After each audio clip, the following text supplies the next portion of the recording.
Good evening, everybody, and welcome to Nightly Narrations, continuing with The Richest Man of Babylon. Still going over the 5 laws of gold. Today is the 5th law, which we are going to get into, but have you made wise choices in your investment of gold and stuck to the 5 different laws that there are? No, don't spend more than, or save no less than 10%. Pay yourself first, basically. Get in, what is it? Look for profitable employment of it so that it'll multiply for you. And then seek out those who the advice of men wise in his handling. And then if you don't, it will slip out of your hands. What is it? Slip away from a man who invested in businesses and purposes with which he is not familiar. So if you're not familiar with a business, then you shouldn't invest in that. And tonight, the 5th law. The 5th law of gold.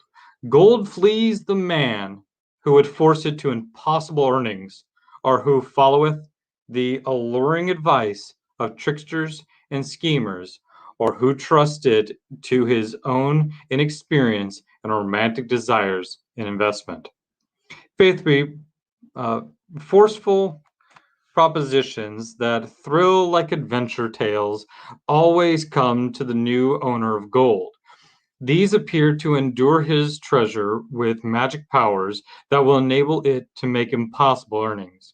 Yet heed ye the wise men, for verily they know the risks that lurk behind every plan to make great wealth suddenly.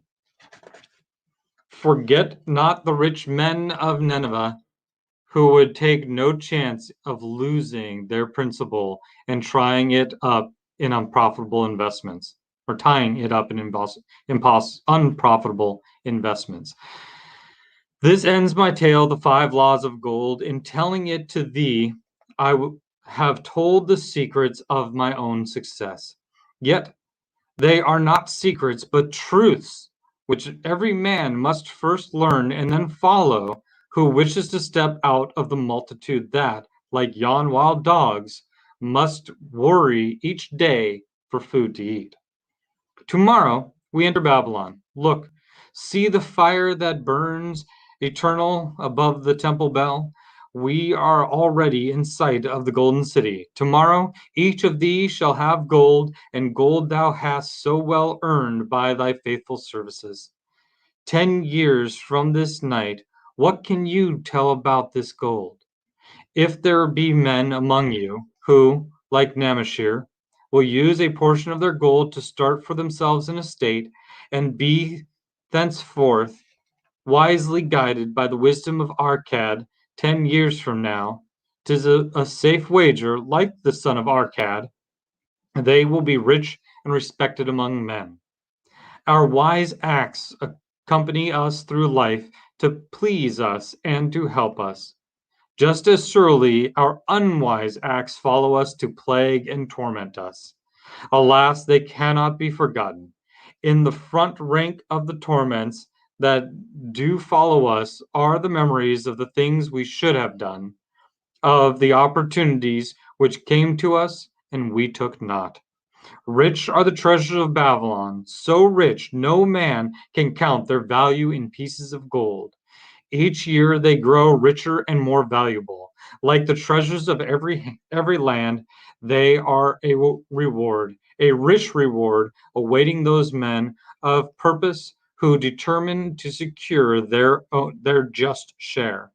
In the strength of thy own desires in a magic power, guide this power with thy knowledge of the 5 laws of gold, and thou shalt share the treasures of Babylon.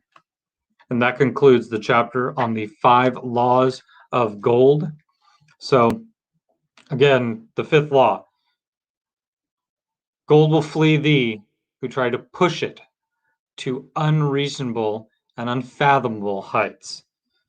Do not expect a 10x return on your gold, your investments, but 5-10%, somewhere in there. I think the stock market traditionally is between 8 to 12 over time, over 50 years or something like that. So what is it that you have invested? Where are those investments? Are you following the 5 laws of gold with your money? If you do, in 10 years, you can be like Namashir and be able to claim that you are one that is rich among all men and women. So until tomorrow, take care and good night.